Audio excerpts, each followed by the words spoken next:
This is A Different Perspective with Kevin Randle. Kevin is a retired United States Army Lieutenant Colonel who has studied UFOs for more than 50 years. His military training has provided him with unique insight into military operations and UFO research.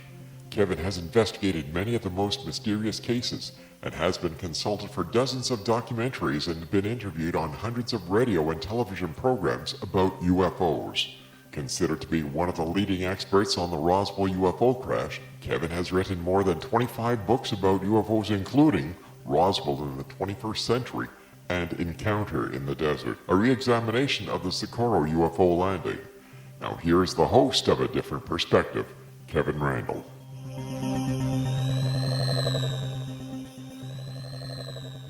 Welcome to this edition of A Different Perspective. I'm Kevin Randle. Before I introduce Ben Moss, who is the guest today, I got a couple of things I wanted to talk about. First, I want to thank again all of you who have bought a copy of the Best of Project Blue Book. This is an examination of the best cases hiding in Project Blue Book, but not just what was found in Blue Book, but information was added much after the investigation had been concluded. So it brings, I guess, a different perspective to the book. It is, of course, been up and down on the Amazon bestseller list. And for those of you who've got a copy or would like to get a copy, please give us a rating and put a review in that. And before I start, just a little bit of background on the Socorro UFO landing, which Ben and I are going to be talking about today. I got involved in writing Encounter in the Desert because of Ben Moss and his partner, Tony Angiola. When they were on the program before, they had mentioned that 3 people had called the police station prior to Lonnie Zamora going out to see the landed craft. And I'd asked a couple of times during the program, did they look at the police records? Did they have the log? And never got a satisfactory answer. So what I did is I went back to the archives. I went back to the Project Blue Book files. I was looking for some information, and I discovered a report written by Captain Richard Holder. He was an officer assigned to the White Sands Missile Range in 1964. He lived in Socorro as opposed to Alamogordo because his duty station at White Sands was closer to Socorro. He was involved within 90 minutes of Zamora seeing the thing, he and an FBI agent. And I mention this because in his report that he wrote that night after talking to Zamora and the police officers in the police station, he sent a report to the Pentagon, not a very long report, but encompassed in that report was a statement that 3 people had called the police station prior to Lonnie Zamora's call into them, kind of verifying what Ben and Tony had said on the program, which I found quite exciting because here was some documentation suggesting additional witnesses prior to Zamora being involved. Nobody bothered to find them and interview them, which is a real tragedy, but at least we had that information. And so I got excited about the case. The other thing I should mention about the Zamora case is it is one of only 3, I believe, 3 cases in the Project Blue Book files in which the witnesses reported an entity, a being, some kind of creature, in which it was not immediately labeled as some kind of a psychological problem, meaning that they accepted what Zamora said. And Hector Quintanilla, who was the chief of Project Blue Book at the time, investigating, labeled the case as unidentified, and later in his own memoirs wrote that he really hesitated labeling it as unidentified because he thought it would give the UFO hobbyists something to throw up in the face of the Air Force. And he was sure that the answer to what Zamora had seen was somehow buried in his mind, meaning it was some kind of a misidentification, nothing that was a hoax or nothing that was delusional, but just something that he had misperceived. And gave him that impression, which kind of ignores the physical traces left behind and all of that. Well, anyway, Ben Moss, who is coming up here, has written his own book about Socorro. We have now dueling books on that. His is called Not of This World, the Socorro UFO Landing with Humanoids. And what I want to say is Ben Moss is a native of Richmond, Virginia, and the son of the late Dr. John Langdon Moss and Barbara Moss, who was a registered nurse. Ben attended Forum College and the University of Richmond, majoring in psychology. Ben is an important UFO researcher and investigator. Previously, he was a field investigator for MUFON and later became Chief Field Investigator for MUFON in the state of Virginia. He is also was a Senior Investigator for UFORA and was assigned has assisted other UFO organizations in research. Ben became interested in UFO mystery after watching Walter Cronkite Special on TV about UFOs. And I remember that special. I saw that as well. It was very interesting. As Ben continues to look into UFO cases, he continues his studies in the sciences such as physics, history, and religion in order to try to understand one of the world's most perplexing mysteries, the UFO Enigma. Ben has appeared on several UFO documentaries and shows, including Hangar 1 on history, American Mysteries, and Lost Encounters on the Travel Channel. Ben will also appear this year in a new TV show that will cover the Socorro UFO landing case, also on the Travel Channel. And as I said, he's the author of Not of This World, the Socorro UFO Landing with Humanoids. If you want a signed copy, you can obtain it by reaching out to him by email, which is bmoss6@verizon.net. We'll give that again here on the show, and I'll put a link up on my blog as well at www.kevinrandle.blogspot.com. Well, now I've kept Ben waiting some 6 minutes to come on the show. So Ben, welcome to A Different Perspective. Thanks, Kevin. Good to be back. It's been a while. It has been a long time, and we have discussed Socorro a bit back and forth, but I think we'll be getting into it more in depth. Just for the listeners who may not be completely familiar with the case, give me a quick rundown of exactly what happened. So basically, Lonnie Zamora was a police officer in Socorro, New Mexico on April 24th of 1964. And he saw a speeder go by. I think he was on random patrol, but he was pretty sure he recognized it as a 17-year-old kid in the area. So he was hanging back a little bit, chasing the speeder. When he saw a flash go over from to his right side of his car, like something was descending, a flame type of brightness, that something was descending into the aurora right there. And so he broke off the chase and went into this very difficult, especially in 64, to get to area where it took him 3 attempts to get up a hill. And as he crested the hill, he noticed something in the depression that had apparently, he thought it was an accident. His concern was because the dynamite shack was up there in the direction of where this flash was, that something was going to blow up or somebody was in trouble. So as he crested the hill, he saw a white oval-shaped object, and as he got closer, he started to realize it wasn't an airplane or an overturned car or anything like that, and he noticed 2 beings standing next to it that were small. And as he was getting closer, looking out the left side of his window, he got a pretty good look at these creatures, which comes into play later. But basically, he got to a point where he couldn't see. He heard a couple of loud slams. He got out of his car and got close, went down to the vehicle, looking at this object. The beams had disappeared. He heard a couple of loud slams, and then a roar started up. A blue flame came out of the center of the craft, and Lonnie thought it was going to explode, so he kind of hit the dirt. He saw a symbol on the side of this white oval egg-shaped craft, and then the craft lifted up. And he kind of recovered, realizing it wasn't going to blow up. And he said it kind of, and there were people that gave me a little grief about this, but he says in several interviews that it sat there for a minute. So it did hover for a second, and then it started to proceed towards the perlite mill, going right nearly over the dynamite shack, clearing it by a couple of feet. And eventually, as it lifted off, the interesting thing was the blue flame went off. There was no sound.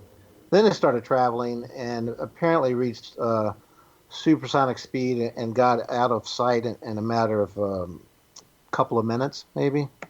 Estimation at maybe close to 700 miles an hour, eventually leaving at that speed. So you never had an opportunity to interview Lonnie Zamora himself? That was my big regret. I've talked to his daughter several times. I've talked to all of his friends, Paul Harden, and a lot of people that were there at the time. I've been to Socorro 3 times now, but never got to meet Lonnie. And his mom was I had bad timing. When I wanted to talk to her on a couple different times, I think James Fox had kind of worn her out on his interview, but she was a little tired. We should explain that James Fox did the movie The Phenomenon, and he spent a great deal of time in Socorro talking to Lonnie Zamora's family and was granted access to a great number of Lonnie Zamora's personal papers. Yeah, and it's great that he covers that in the movie. I saw the movie. Another great job by James again with the phenomena. But yeah, it was just I kind of wrote the book simply because I always meant to, and then after we were on your show and you wrote your book, I'm like, I'm just being lazy. So I wanted to write my book from just the perspective of our investigation and our whole experience with it, and working with Ray Stanford, the original investigator that was there with NICAP and invited on site by Dr. Hynek in '64, and just kind of tell the story from the way I saw it, and verifying almost everything you had in your book for sure, because there's a lot of data out there about this case. It's one of the most evidential cases in UFO in the U.S. history. And as my friend Ben Hansen said when we were filming recently in Socorro, he said Lonnie was the perfect witness, which he was. He was very attentive. He never changed his story. His details never wavered. He was just a good witness. And I think that's why the case has always been an unknown, and why Hector Quintanilla was so perplexed about the case, because he just couldn't break Lonnie down as to having had a hallucination or making it up. He wasn't a drinker. So it was just one of those things where you really come to the conclusion, as I think both of us did, that it wasn't one of ours. Well, I've always said the evidence doesn't suggest any kind of a terrestrial craft. I haven't found anything to be suggestive of. I know that the skeptics, some of them in New Mexico, suspected it was a mock-up of the lunar lander. And there was some documentation, I guess, found at White Sands that suggested some kind of experimentation with a lunar lander was going on at that time at White Sands. What did you make of all of that? Well, all the Rob Mercer files and all the files, the investigation in Blue Book dismissed the lunar lander pretty quickly, because the only testing being done at the time was they're testing the integrity of the struts of the lander by dropping it from a cable attached to a Bell helicopter. And you wouldn't do that 30 miles off White Sands base in the middle of a public desert. And you certainly, Lonnie certainly would have seen a helicopter, because it wasn't flying on its own. The lunar lander had an engine that had this hydroxide combination of chemicals that had to be rebuilt after testing, and it was supposed to, fire up in no atmosphere. So I put a whole chapter in there about the lunar lander just to dismiss that theory, because it didn't actually fly by itself for a long time after Lonnie's incident, and the test of that day was canceled for the morning, and there was no test at 5:30 that evening. So the lunar lander was ruled out pretty quickly. Plus, it has round, landing pads, whereas the triangular wedge-shaped landing pads of the Socorro craft were totally different. Well, and there was nothing in the lander that would have ignited either. It was a mock-up of the thing, and they were, as you said, we were testing the struts, so it'd be no reason to have any fuel on board, which would have created the flame that, or the roar that Lonnie Zamora saw. Right. We're going to have to take a break here. When we come back, we'll get in a little more depth of this, and I think the major conflict between your theories and my theories has to do with the symbol that Lonnie Zamora saw. And I don't want to get too deep into that minutia, because I think it'll bore everybody, but maybe you and me. But we will talk about it and have some information about that coming up here.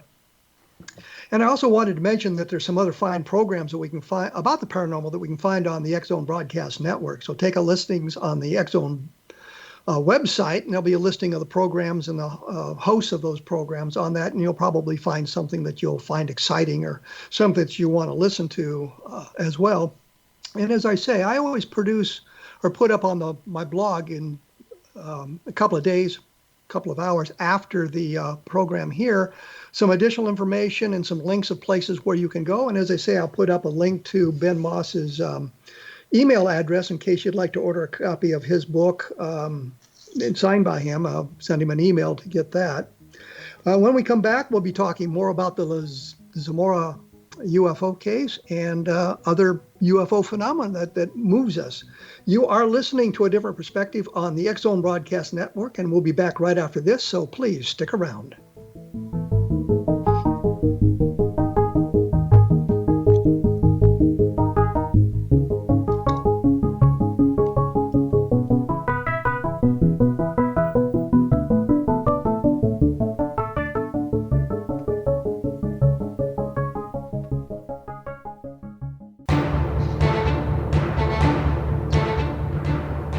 I am joined by Ben Moss.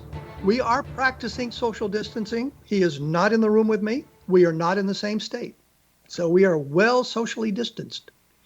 We're talking about the 1964 landing in Socorro, New Mexico, observed by Lonnie Zamora, and apparently observed by other people as well. One of the things that I wondered if you came across was the two guys from Dubuque, Iowa, who claimed that they had seen the object in the air. Do you do anything with that in your book about their observations? I have the article in there and mentioned that they were found and interviewed later, and their stories didn't quite match up, but they seemed to have been in the area at the time. It's just, it's kind of it's like a lot of these cases. You can't really tell if they were there or not, and subsequent follow-ups didn't really get anywhere. But I devoted a whole chapter to other egg-shaped craft that were seen before, after, and during this whole encounter. And as you dig into it, you realize that there were a lot of egg-shaped craft flying around at this time, seen by military, seen by police officers, seen by people. The La Madera thing is, I always wanted to investigate the La Madera case because it was so similar to Socorro, but I never had the time. That's either a hoax or a real deal. It's just. Well, let me interject here because you brought up La Madera, and I was going to do that a little bit later. These two guys from Dubuque claimed that there had been a melted pop bottle on the landing site. That is a description right out of the La Madera case. Has nothing to do with Socorro. It's a whole different case, and to me that suggests that they were just pulling evidence or pulling observations out of the newspapers or the news media. The Zamora case was reported widely on the national news back in 1964 as well. I remember watching something about it on the news. So I'm thinking that they may not have even been in the area, but had picked these things up from what they had seen and heard from someone else and kind of incorporated it all into their sightings. I just don't have very much faith in their case, which does not negatively impact the Zamora case or the La Madera case. It's just these two guys kind of interjected themselves into the story. And a guy named Ralph DeGraw in Iowa interviewed them some 10 years after the fact, and their stories had changed radically at that time, which is suggestive of them having been invented as opposed to being something they had actually seen. And I think that's important that we talk about that. And they become a footnote to the Socorro case, not unlike Gerald Anderson becoming a footnote to the Roswell case by his insertion of him into the case where he didn't belong. Right. Yeah, it's there's always, it's kind of, the case is interesting because there were a lot of opportunities for people to gain notoriety or become famous or at least to milk a little bit. And none of that really happened. I mean, nobody, certainly not with Lonnie. He was disgusted with everything. But it's just very interesting that, you have, I didn't really put much faith into those two guys at all. I just mentioned, I believe, the newspaper article about it. But, when I really dug around and looked through, the Blue Book files that Rob Mercer found were 283 pages on Socorro. And so when you do a search and then on the internet, I went through all the newspaper articles. There were a whole lot of these things seen in the area at the time. So it wasn't a one-off like a lot of people thought about the case. There were a lot of really reliable reports. And even when I started digging into the case, I've been selling my book, and I had a guy reach out to me. He goes, "Oh, yeah, I'm a police officer also. I came after Lonnie, but I remember seeing that thing when I was a kid." I'm like, "What?" And so I kept getting stories like that I didn't really put into the book, but I did put a few into the book where people had encounters, and we had run into the woman that had passed that saw the thing come down the river. She was sitting on her porch. She said she saw the craft coming down the river and banking towards where Opal Grinder had his encounter with it. So it's interesting that I kind of emphasize that being on site as many times as I was able to talk to people that. The funny thing about Socorro is a lot of people have never left. A lot of people that were there in '64, they're still there. They still remember everything. And I couldn't find a single person that ever believed that it was a hoax. And a lot of people that were there at the time told me very interesting stories. And a lot of people said other people had seen it. But because of the way Lonnie was treated, they just weren't going to say anything about it. Just like, the possibility that Sergeant Chavez saw it. But I think initially that Lonnie and him thought they had seen a top secret military craft that they weren't supposed to say anything about. And then later on realized that that wasn't the case.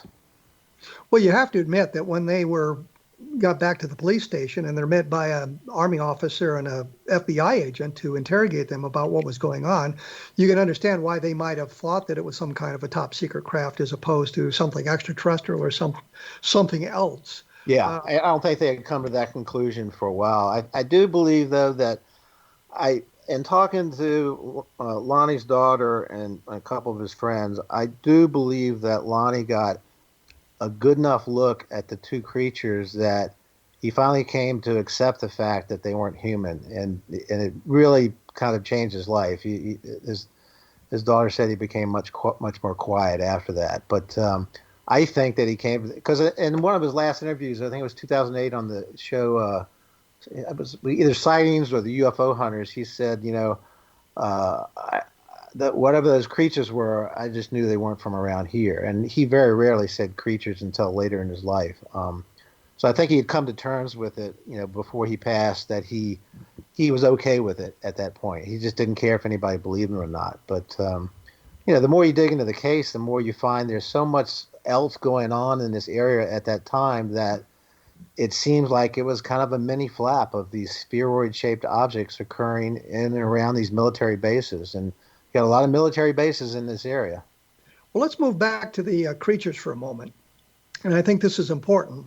Lonnie kind of denied he'd seen creatures, and he kind of suggested that maybe he'd just seen white coveralls in the distance and really didn't describe them much. And I think that was a suggestion made, I believe, by Arthur Burns, who was the FBI agent, and it was not an attempt to cover up anything, right? But to suggest to Lonnie that if he mentioned creatures, that the newspapers would have a field day with him, and a lot of the skeptics would kind of make fun of him for seeing the creatures. And I think that's a legitimate concern, especially in 1964. If we go back into that time frame and what was going on in the UFO field, where an awful lot of people were making fun of those who'd seen UFOs. The idea was that the average UFO witness was either drunk or a hick from the boondocks with 3 teeth wearing bib overalls and really couldn't identify the time of day, let alone something that would be alien. And when we do the research, we find out that the best witnesses are highly educated. They get a good look at the object. They're able to eliminate a lot of the mundane things that might have confused them. So we have this perception that if you've seen a UFO, you're kind of a drunk or poorly educated or not the brightest bulb in the display. And yet when we interview the witnesses, many of the witnesses who are of cases that are unidentified, we find out that the opposite is true. Yeah. There was I can't, without thumbing through my book, there was the egg-shaped craft was spotted by a couple of kids, and then a police officer showed up, and he saw it also. And we have the pilot report of him spotting it, with some of the work that Carl Lorenzo did. And, there are a lot of, it's funny how many people have investigated this case. And every time Tony and I took a look into it, we found something new. And it's just one of those cases that kept on giving up a little bit of data as you dug into it. But, once when Bob Mercer shared the files he had found on Craigslist that belonged to Lieutenant Morano, that kind of opened the door to how deep and wide this investigation was. They spent a lot of money and time investigating this case and, obviously trying to figure out what it was. Well, I think we should point out that the files that Rob Mercer had, and he's an Ohio UFO investigator. He's been on the program, and those of you who are interested, you can search it on my blog, type in Rob Mercer, and it'll bring up the interview. And of course, I interviewed Carmen Morano as well about what these files were.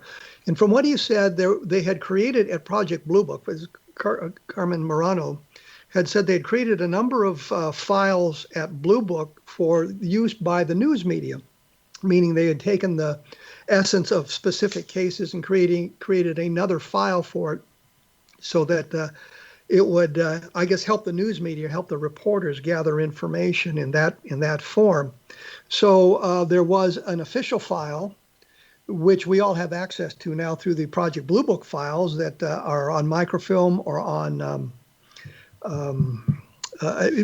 Fold 3. That's what I was fumbling for. Fold 3 on the internet. I actually have a complete set, and I've mentioned this before, of the Project Blue Book files digitally enhanced on a external hard drive, which fits in my pocket, and it just cracks me up. I have the entire Project Blue Book files in something I can carry around in my pocket. So we looked at those sorts of things, and then so we've got those files, and there's an FBI file on that, which will become important here in our discussion a little bit later on. I just wanted to return to Opal Grinder for a minute, because you mentioned him as a witness, but he really didn't see anything, did he? Yeah, it was Opal Grinder's gas station. He a car pulled in with a family of 5.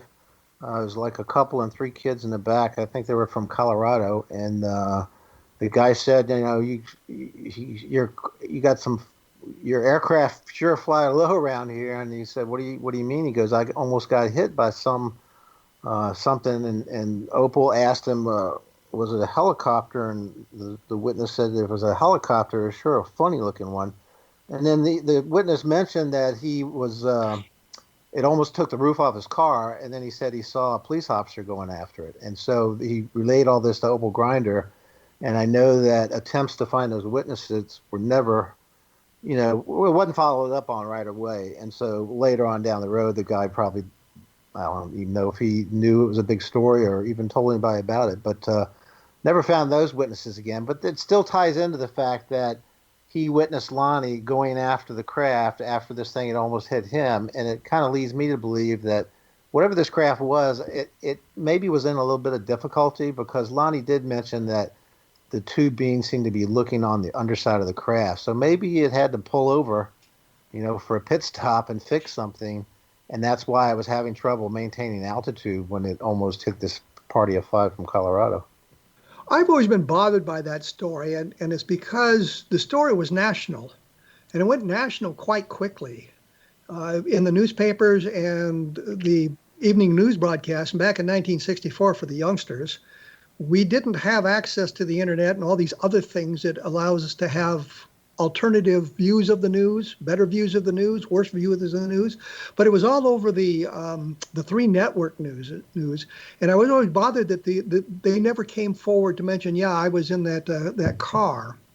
And it seems to me, and I can see it actually both ways, it seems to me that when it became national news, they would have come forward and talked to somebody about what they had seen. On the other hand, knowing how people felt about people who saw UFOs, it may be, they said, maybe it's just better off that we don't say anything. But now we move into this environment, and we had kids in the back car. The kids certainly could be alive. The parents could be alive in today's environment, even though it was so long ago. And we still have not found anybody. They haven't come forward to talk about having seen this thing back in 1964. And that always been a little bit worrisome to me. When we come back here in a moment, we're going to get into the symbol that Lonnie Zamora saw, and how Rob Mercer's files, the official Air Force files, and the FBI files come into play when we try to decipher exactly what the symbol that Lonnie Zamora saw was. And as I say, I'm going to be cautious here, because I fear we could get too deep into the minutia, and people would say, well, we don't really care that much. But I think a symbol on an alien craft, if it in fact was an alien craft, is something important, because it says something about the alien race, that they would put some kind of marking on the outside of their craft. And rarely in UFO sightings do we have anything like that. Although I'll mention quickly, there was a sighting in Texas where 2 women reported they'd seen a UFO, and it actually said on the craft UFO. So I fear they may have misperceived something there at that rate. As I say, I am here with Ben Moss. We're talking about Socorro and Lonnie Zamora. His book is Not of This World, the Socorro UFO Landing with Humanoids. You can get a copy by emailing him at benmoss6@verizon.net. I'm sorry, bmoss6@verizon.net. We will be back right after this, so please stick around.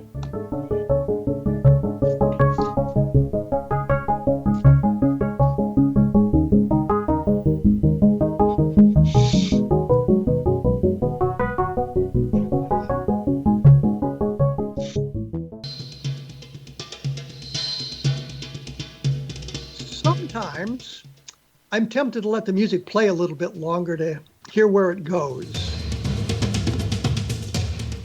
And now we know. I am joined by Ben Moss. We're talking about Socorro, and I've teased repeatedly. We're going to talk about the symbol. And so rather than drag that out any longer and keep people sitting on the edge of their seats, let's talk about the symbol, Ben. Back in 1964, according to Lonnie Zamora, after the craft took off, he had seen the symbol on the side. He drew a copy on it, drew it on a scrap of paper so he could accurately represent what it looked like. Later on, when he was interviewed by both Captain Holder and Arthur Burns, the FBI guy, he drew a couple of illustrations of the craft, and on one of them he put the symbol, and he signed his name to it.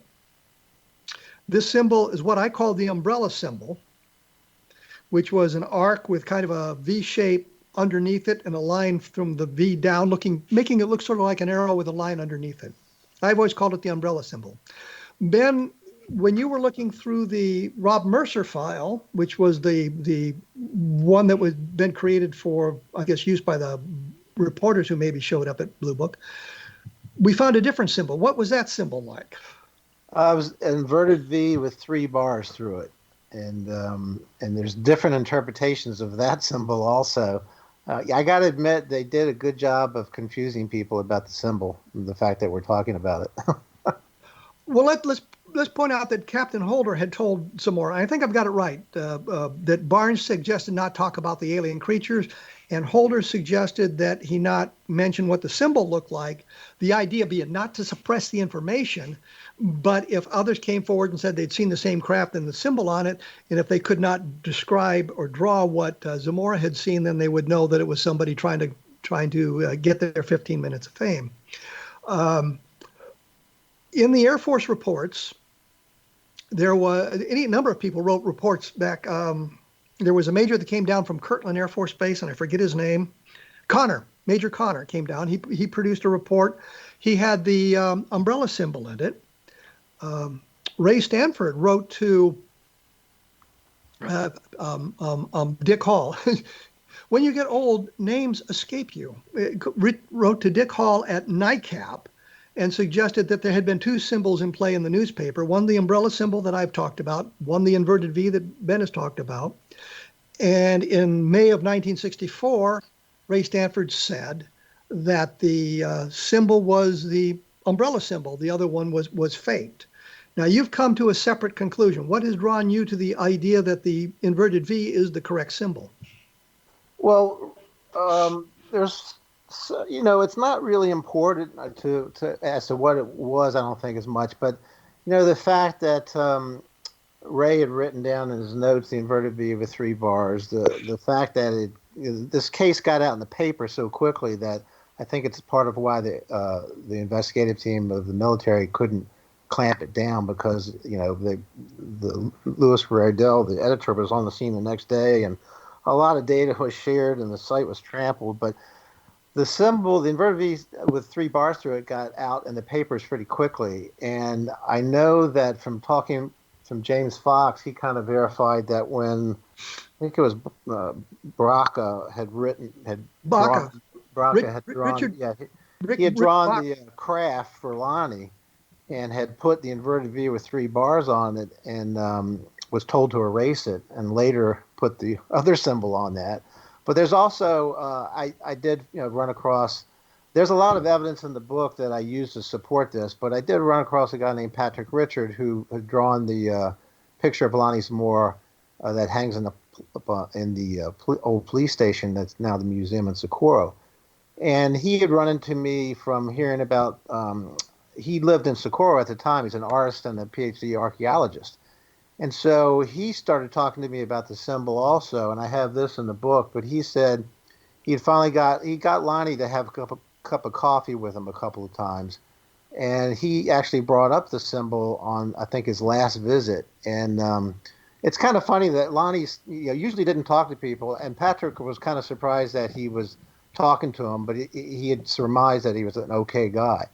And the last time I think he talked to him, he drew the umbrella symbol and then the inverted V with 3 bars under it instead of through it, and pointed and turned it around to Lonnie and just asked Lonnie, which one is closer to the real symbol, or which one was the symbol.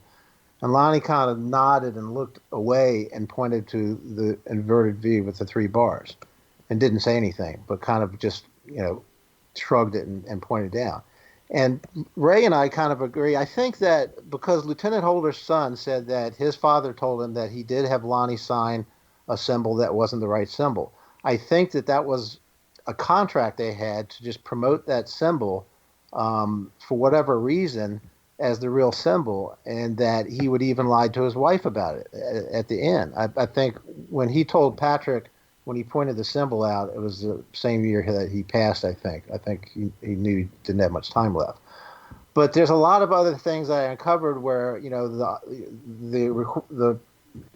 guess the dispatcher, I can't speak Spanish, when they said in El Vido, Trace to Bajo or whatever, inverted V with 3 bars, that seemed to come out well before they started grilling Lonnie. And it was reported in the paper, and then I really never saw the other symbol until years later. So I just feel like the inverted V is more, and this is an interpretation, I just feel like it's pointing to the thrust of the vehicle. It's pointing to that blue thruster. The 3 bars might be a symbol of radiation or danger, and it basically means don't stand here. This is dangerous, or you'll get cooked. Or it's maybe a symbol that just means there's something dangerous here. That makes more sense to me than this umbrella. It just seems that a lot more people mention the inverted V with the 3 bars, and Dr. Hynek had it in the records of the when James Fox and Ray Stanford went to the records and found Dr. Hynek's drawing with 1 line on top, 1 through the middle, and 1 through the bottom.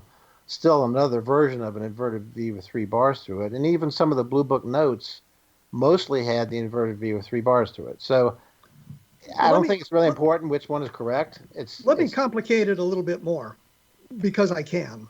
Right. Hynek produced a number of documents which had actually a number of symbols on it. The one that they found, the one that Lonnie Zamora had, the scrap of paper that he signed, was in the Blue Book files, which had the umbrella symbol on it. But here's the real complication. The FBI files, there's a long report in the FBI files that show that talk about Zamora, and I assume it's written by Burns to J. Edgar Hoover. So the question becomes, since Burns was the FBI guy on the scene and he knew what symbol was seen, and he included the umbrella symbol in his report to J. Edgar Hoover, do you think that a FBI agent would have lied to the director of the FBI about the symbol on the craft? Not knowing the whole how that was all transpired, I couldn't say. I think ultimately it's not really as important what the symbol was, just the fact that there was a symbol, and that's very rare in ufology. But I with all the, you never know who's obligated to who to tell who about what. There might have been a possibility that this was kept for other reasons than what we're thinking about. I just don't see the paper that Lonnie signed. Any handwriting expert will tell you that Lonnie's signature is not the same person who drew that symbol, and that's kind of a weak argument, but I believe it's true. I don't think that's his writing at all. That was, I think Dave Rudiak figured out that was a corner torn off of a boy's life in the police station that they had Lonnie sign, because I found in the newspaper that Lonnie initially said he had drawn the symbol on the side of a paper sack. I got that right out of the newspaper when I was in the archives there in Socorro, and I'd never heard that before. So I'm like, here's another version of what he drew the symbol on. A paper sack became a Boy's Life magazine, became something that Lieutenant Holder's son said was not true. So I don't think we'll ever come to the conclusion as to what the real symbol was. I think it's more important that there was a symbol on this craft, which is very unusual, as our egg-shaped craft with blue plasma type flames coming out of them. But I know we're always going to agree to disagree, but it's not as important as the whole rest of the story. Oh, absolutely. That's why I kind of wanted to stay away from the minutia, but I kind of wanted Right. to discuss a little bit about the symbol because a lot of people are interested in what the symbol is. And you're absolutely right that the landing is the more important part, and the fact that he'd seen alien creatures, and the fact that the government in the Air Force, Project Blue Book, was unable to identify what he had seen. So I think that's important. Well, I think what's even more important than that are the landing traces that were found on the site. And so that suggests a second chain of evidence, I suppose you could say. First chain of evidence being Lonnie Zamora's observations. Second chain of evidence would be the landing traces left behind by the craft. And there's been some discussion about that. Tell me a little bit about the landing traces. Well, it's funny because Ray and I, we got into a little bit of a battle about the fused sand, which he had never said existed, and there were documents that said that fused sand was taken from the area. But beyond that, the physical evidence was you had 4 indentations of a wedge-shaped landing gear that seemed to come in and leave at an angle. The determination was the craft was estimated to perhaps be about 9 tons to make these depressions because there was kind of moist, the soil was moist underneath the deepest part, which meant it dug in there kind of hard. So you have 4 landing impressions. You have this blue flame, which in apparently a couple of seconds when it initially lifted off, cut what's called a greasewood bush in half, almost precisely as was described by, I think, Ted Jordan, like a blowtorch. But creosote bush or greasewood bush is a very resinous plant, and you can't cook a bush like that with 2 seconds by putting it, unless you have a real high energy type of flame on it. So whatever this propulsion was, it sliced this bush in half. And there were other traces left around. There was some metal that was scraped on a rock. That's a whole other story. That's probably good for a separate episode. But you had no evidence of footprints. You had no evidence of vehicles having been in the area. There was no pyrotechnics. There was no kerosene found. There was nothing that indicated that, except that some type of high energy propulsion did play on the surface of this area. Did probably give you some glass. The sand turned to glass, which is about 2,200 degrees at a half hour. Takes to do that. When you test that, that was done on one of the TV shows. They tested how long it took sand to glaze into glass, and it was about a half hour at 2,200 degrees. But there's just nothing indicating, when you dig into the case, there's nothing that indicates a hoax or a misobservation. There is all this evidence that an unusual craft of an unusual shape with an unusual proportion landed in the desert and took off. There's really no evidence of anything else. Well, let me say here that the Air Force took samples from the landing site, and they found no evidence of any kind of petrochemical, gasoline, oil, whatever, that would have created the heat. I believe Sam Chavez, who was second on the scene within minutes of the craft lifting off, may have seen it in the distance, may not, touched the bush, and it was not hot, suggesting some kind of a different way of cooking the bush, I suppose you could say. Different type of energy. Yes, microwave energy or something like that. So we have the landing traces. There's no evidence that Lonnie Zamora hoaxed those. We've got photographs of those landing traces that appeared in the Project Blue Book files and pictures of the bush as well. So we have some interesting physical traces that kind of confirm that Lonnie Zamora had seen something strange in that area. We're going to have to take another break here. I'm talking to Ben Moss. His book is called, cleverly, The Not of This World, the Socorro UFO Landing with Humanoids. My book is Encounter in the Desert, which you can find at Amazon. I will have more information up on my blog here soon so that you can link to that and gather a little bit of this different information. And we will be back right after this, so please stick around.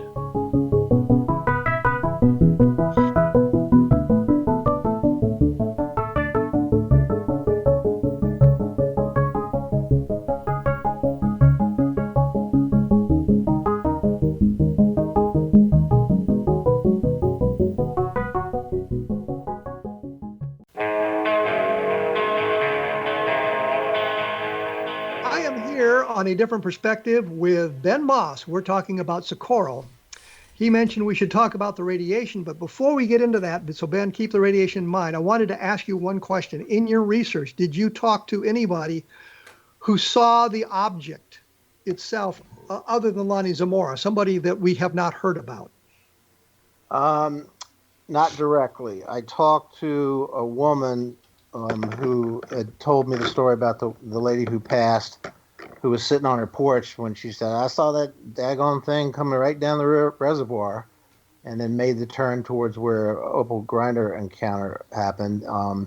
I've had several people tell me they saw the same object, but it was just people that I've run into recently. So I've never actually talked to anybody that said they saw the object itself, no. And we had an opportunity when the case first came into public play with Captain Holder and FBI agent Burns and the other people involved. The people had called in. I think they could have found those people, even though the police dispatcher didn't take the names. They could have found those people because Socorro wasn't that big, and they knew the path that it had followed, so they could have knocked on some doors and maybe found some additional witnesses, but nobody ever did that, which kind of annoyed me, looking at it from my perspective so far in the future. You had mentioned to me... Also, the way they treated Lonnie, I think several of the police officers told Ray Stanford they saw the craft on other nights, and there was a reported landing near the reservoir I found out about. But because of the way Lonnie was treated, I think that the townspeople pretty much said, we're not going to tell anybody anything because we're not going to bring that heat down on ourselves. Yeah, I think that a lot of that goes on, and it's hard to think back into the 1960s when that was kind of the prevailing attitude that if you saw UFOs, you had a screw loose. Yep. And it inhibited people. And I know in the military there was, especially in the Air Force, there was some prohibition against talking about having seen a UFO because if you had a high security clearance or you were in a very critical job, that kind of observation could cause you to be rejected from your position or moved out of your positions because you might be mentally unstable because you're seeing UFOs. Or drug tested. I don't think they were doing many drug tests back then, but alcoholism would have been a big problem at that time. You had mentioned to me, and I will bring it up since I said I would, radiation on the site. Yeah, the fact that I do have the video that Ray shared with me of Dr. Hynek saying on film that the film was fogged by radiation that Ted Jordan took. And Don Burleson wrote an excellent article for the MUFON Journal that I have in my book. He allowed me to use, talking about how unusual it is for this half-life to be in the 4 to 6 hour range. So I have a really good article in the book reprinted by Don Burleson about radiation and why this is unusual. And then in 2016, when Tony Angiola and I were speaking at the MUFON Symposium in Orlando, a gentleman walked up to me and started talking to me, and that's the second part of this chapter in my book. He turned out to be a guy named Mark Moore, a physical scientist, very smart guy, multi-degreed. He was also a radiation specialist. He had run into Lonnie Zamora in a gift shop in Socorro in 1998, I think. And this woman saw the badge he had on and says, I want you to talk to somebody. So they brought Lonnie over, and Lonnie started talking to Mark and found out he was all involved in radiation. And so Lonnie took Mark Moore out to the site, described everything that happened, and told Mark, he said, my car was actually here. I didn't tell him this at the time, but I was closer than what I said I was. And I know this is just a story, but everything checks out with Mark. But the fact that Lonnie took him out there and was asking him, do you think I got a dose of radiation, showed that even in 1998, Lonnie was concerned that he got radiated by this object, by this blue flame. And Mark said he took a sample, he took samples of the soil and everything and tested and didn't find anything. But he told Lonnie, he said, look, this happened in 1964, you would have had certain symptoms by now. If you don't have cancer and you lose your hair, you probably didn't get a dose of radiation. But it just further supports the fact that Lonnie was very concerned that he did get a dose of radiation by being really close to this blue flame. Hynek had talked about the film being fogged, but I was going to say, One thing that we have not made clear is Lonnie had made radio calls about the object and what he was seeing. So Sam Chevis, who was his friend, showed up almost immediately after the object took off.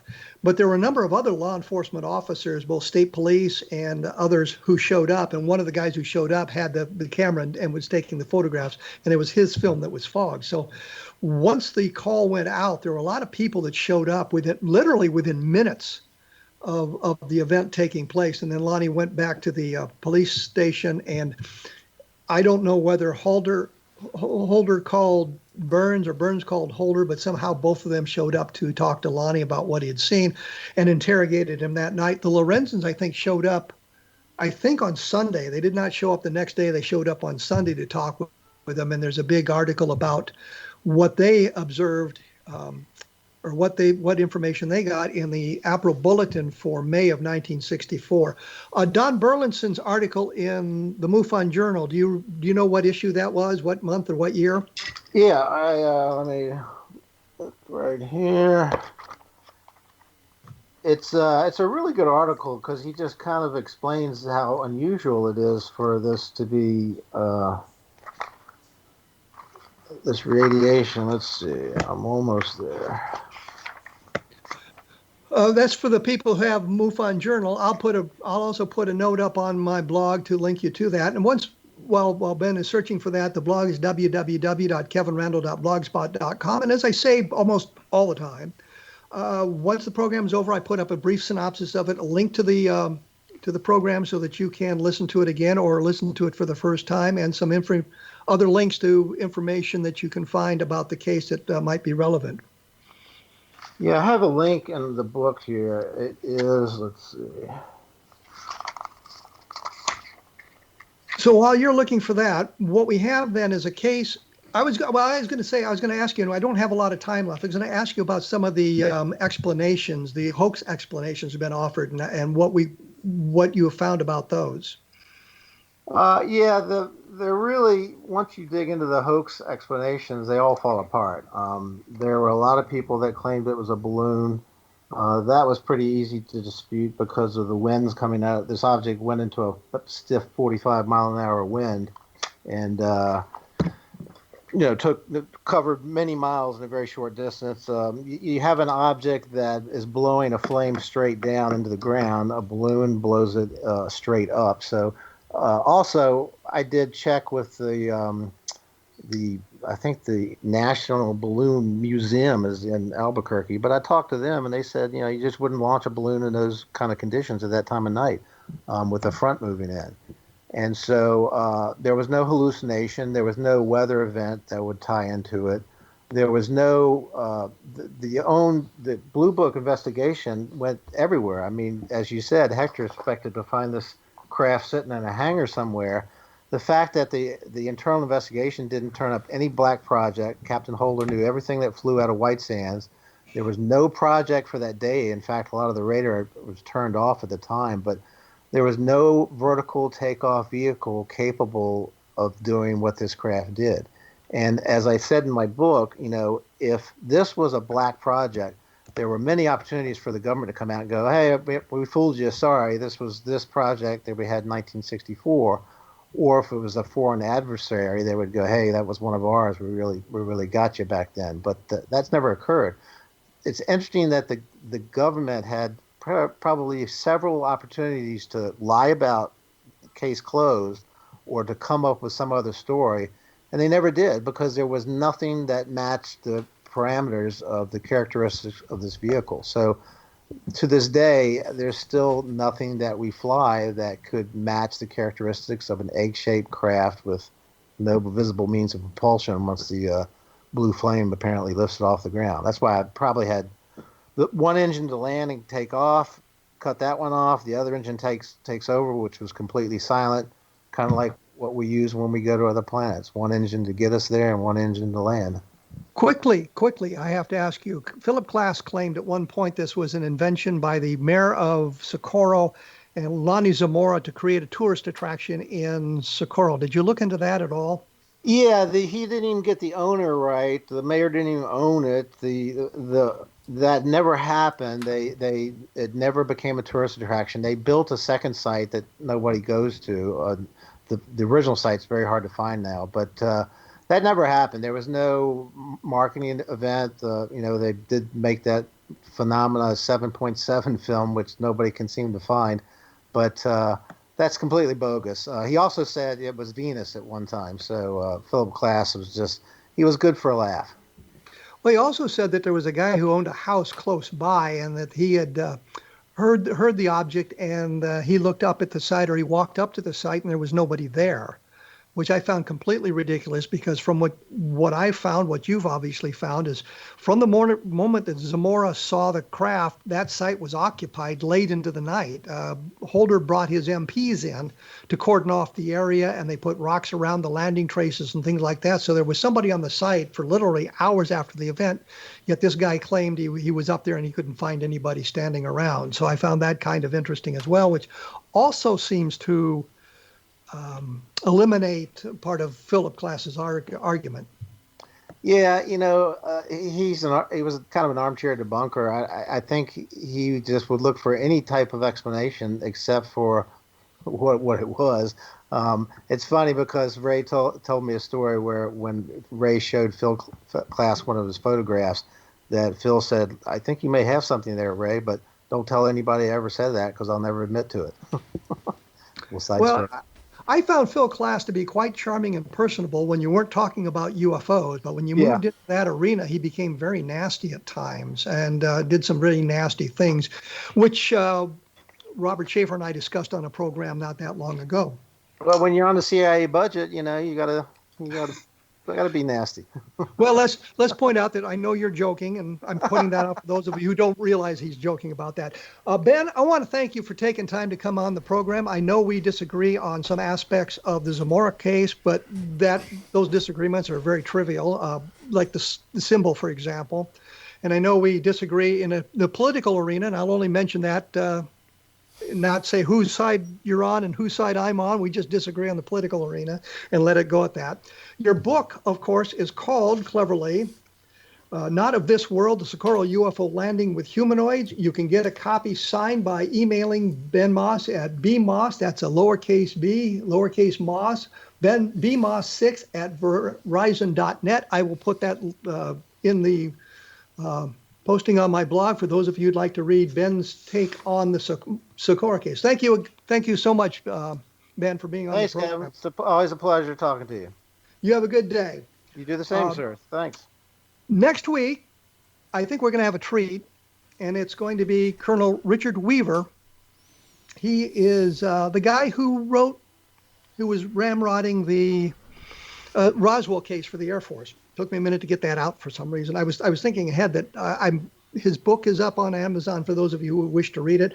I've been reading it. There's some things that I want to discuss with him. He and I have discussed this both verbally and through email quite a bit. I think you'll find it an interesting program, getting his take on what was going on in his arena, and I can give it my take of what was going on in my arena and how we agree and disagree about aspects of the Roswell case. I looked at some of this in Roswell in the 21st century, especially about Project Mogul, which is the real bugaboo in this case that I think is, I guess, the red herring. It just doesn't work for me, but that's the official explanation from the Air Force at this time.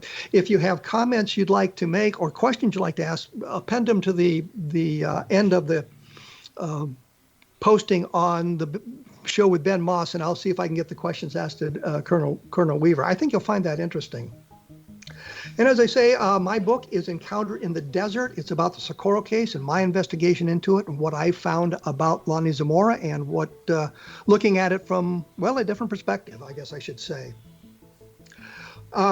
You have been listening to A Different Perspective on the X-Zone Broadcast Network. I'll be back in about 167 hours, depending on the exact timing. Thanks for tuning in, and talk to you next week.